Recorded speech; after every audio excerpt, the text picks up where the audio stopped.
일단 우리가 명도소송할 때 보통 사람들이 생각하는 명도소송은 좀 어렵다.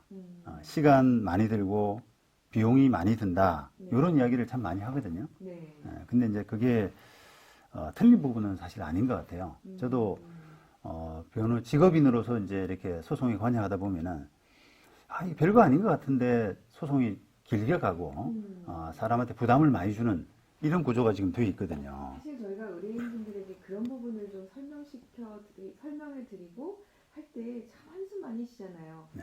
이거 하는데 1년이나 기다려야 됩니까? 막 이렇게 많이 하시는데 네. 명도소송도 대표적으로 그런 종류 소송이군요. 예, 명도소송도 뭐 소송의 일종인데다가 네. 쟁점이 조금만 더 복잡해지게 되면은 뭐 1년은 이제 훌쩍 가게 되는. 네. 그래서 제가 오늘 뭐 사례도 한번 준비해 왔는데 어떤 게 있을까요? 마침 이제 얼마 전에 제 친척분 소송을 조금 대리드린 적이 있거든요. 네. 그분도 이제 명도소송인데 이분이 그 오피스텔 조그만 걸 하나 갖고 계세요. 네.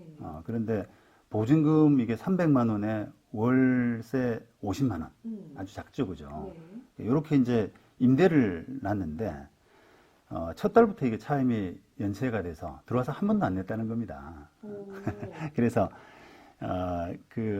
언제까지 기다리다가 결국은 이제 보증금이 다 공제가 되니까 변호사 사무실에 이렇게 문의를 오신 거예요. 그러니까 이런 경우가 제일 많을 것 같아요. 제일 많죠. 네. 결국은 이제 보증금 300밖에 안 되기 때문에 6개월 6달 정도. 네. 그거밖에 안 되잖아요. 원래는 이제 2개월만 연체를 하면 나가라고 할 수도 있는데 그래도 이제 보증금이 있으니까 대부분 집주인들은 해결이 되겠지 하면서 기다리는 게 일반적이어서 이런 일들이 많이 일어나는 것 같은데. 예, 주택 임대차는 요게 맞습니다. 주택 임대차는 2개월이죠. 네. 상가 임대차가 3개월 네. 이렇게 되는데 그래서 이게 보증금이 이렇게 작은 경우에는 조금 빨리 대처를 하시는 게 맞는데 이게 법이란 게 너무 멀고 어렵고 하니까 네. 그냥 선의를 가지고 좀 기다렸다는 거죠. 그러니까요. 네. 그럼 이렇게 했을 때 결국에는 이제 친척분에게 변호사님은 명도소송을 할 수밖에 없다 이렇게 조언을 해주셨겠네요. 달리 방법이 네. 없지 않습니까? 네. 그렇다고 뭐 짐을 끄집어낼 수는 없으니까. 그러니까요.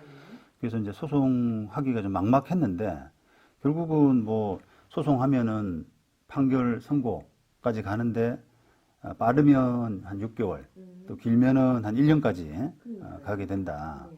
또 판결 선고만 가지고 세입자 명도가 안 될 수가 있다. 왜냐하면 집행 절차가 있기 때문에. 네. 그래서 그런 집행 그 절차까지 생각한다 그러면은 또 한 판결 받고 나서도 한 3개월 정도 또 시간이 들어가고 또 비용도 만만치 않고 네. 이게 지금 현실이거든요. 그러니까요. 그래서 친척분 사례는 어떻게 진행을 해주셨습니까? 그래서 이제 이런 말씀을 드리면서 이게 지금 금액도 너무 작고 거기에 비해서 비용이 많이 들기 때문에 그냥 웬만하면 조금 손해 보시고 합의해서 내보내는 게 어떻겠느냐 이렇게 자문을 드렸는데 합의가 안 되더라고요. 임차인이 그냥 아예 연락도 잘 안 받고 그냥 아예 안 나갈 생각을 하는 그런 상황이어서 첫 달부터 임차를 차임료를 안 냈다고 하면은 합의가 잘 안 되실 분이었을 것 같긴 해요. 예. 이랬을 때 임대인은 좀 어떻게 해야 되는지 막막한데 그래도 보면 임차인이 문도 안 열어주고 네. 그렇게 해서 아예 그냥 연락도 안 받고 그래서 찾을 수도 없어서 이 사람 만나서 얘기하기도 어렵다 보통 그렇게 하소연들 하시더라고요. 맞습니다. 예. 그럴 경우에는 어떻게 하는 게 좋습니까? 결국 뭐 이 경우도 지금 합의가 안 돼서 결국 소송할 수밖에 없었는데 네. 뭐 원칙대로 할 수밖에 없죠. 명도소송하고 그다음에 또 명도소송과 이게 결부된 그 점유이전 금지 가처분이라고 네. 그 가처분 신청까지 하고 이런 절차들을 죄다 밟았습니다. 네. 지금 변호사님 말씀해주신 부분은 이제 명도소송을 하면서 점유이전 금지 가처분까지 하셨다는데 그걸 해야 되는 이유를 좀 청취자분들 이해하기 쉽게 좀 설명 좀 해주시겠어요? 네. 원래 뭐 사람을 내보내는 그런 절차는 명도소송이라고 하는 이제 본소송인데요. 네.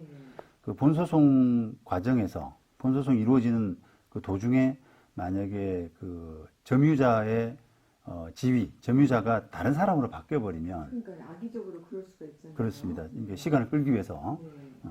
그를 점유자를 바꿔버리는 경우가 있는데 그걸 바꾸게 되면은 결국은 소송을 새로 해야 되는 네. 판결을 받더라도 그 사람에 대해 집행이 안 되지 않습니까? 네. 그러니까 소송을 새로 해야 되는 그런 문제 때문에 그 어찌 보면은 점유를 다른 사람한테 이전하지 마라.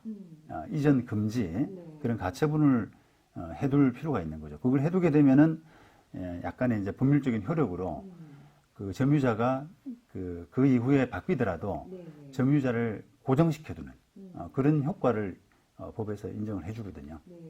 좀 이따가 이제 우리 변호사님이 집행과 관련해서도 말씀해 주시겠지만 이게 판결만 받았다고 해서 그냥 그 사람이 또 나가는 게 아니라 실제로 이제 안 나가고 있으면 집행까지 해야 되니까 네.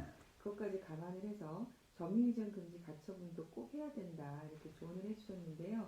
많은 분들 이 부분을 꼭 기억하셔야 될 것 같아요. 네, 그럼 얘기를 좀 이어가 볼게요, 변호사님. 그 영도 소송 과정이 쉽지 않아서 애를 먹는 경우가 많습니까? 예, 아까 뭐 제가 친척분 사건 말씀을 드렸는데 네. 그 사건이 뭐 어떻게 보면 가장 전형적인 경우였는데요. 일단 그 친척분은 보증금이 다 까진 상태에서 적지 않은 조그만 그런 사건에 소송을 뭐 본소송하고 네. 그다음에 점유이전 금지 가처분하고 이런 부분을 죄다 했거든요. 네.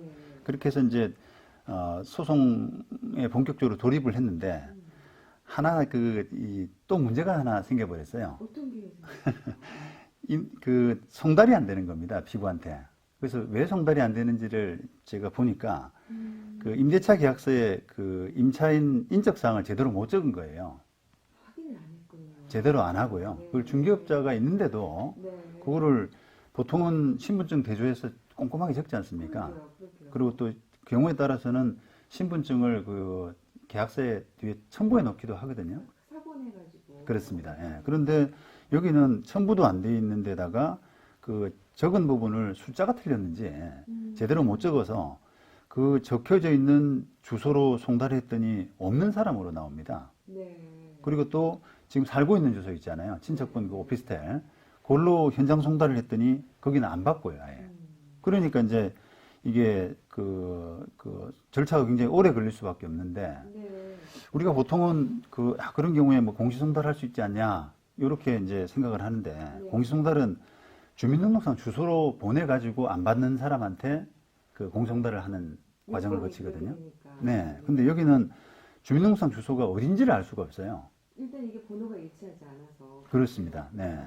네. 네. 그러면 그럴 때는 이제 어떤 절차를 밟아야 됩니까? 그래서 이제 좀 난감해 하다가 결국은 그 임차인의 이제 인적사항 확인하기 위해 가지고 유일하게 알고 있었던 게 그 임차인 핸드폰 번호였거든요. 네. 그러니까 핸드폰 번호를 통신사 세 군데다가 사실조회를 신청했습니다. 네. 그래서 이 사람이 인적사항이 뭐냐? 가입자 인적사항이죠. 그랬더니 이제 한 군데에서 답이 온 거죠. 그래서 결국은 통신사 그 사실조회 통해서 확인해가지고 공시송달 절차를 거쳤던 겁니다. 변호사님 말씀만 이렇게 들어도 그게 얼마나 시간이 오래 걸렸을지 짐작이 되네요. 네. 몇 개월이 더 걸리는 거 아니까 그 과정만 해도. 그렇습니다. 네. 그 사실조회 신청하고 답 받고 이러는데 벌써 한 3개월 또 되거든요. 네. 그러다 보니까 절차가 굉장히 늦어졌던 거죠. 그러면 송달에만 몇 개월, 그리고 뭐 결론이 나는데 또 몇 개월, 그리고 그 다음에 또 집행까지 가셨을 건데 그때는 어떻게 되셨어요? 집행은 좀 용이하게 하셨습니까? 집행도 이게 보통은 이게 판결까지 가고 이러면은 세입자가 미안해서라도 또는 이제 더 이상 버틸 수가 없다라고 네. 생각을 해서 포기를 하고 나가는데 네. 이 사건은 결국은 또 합의가 안 되더라고요. 또 못 나가겠다 그래서 집행 절차까지 또 진행을 했습니다.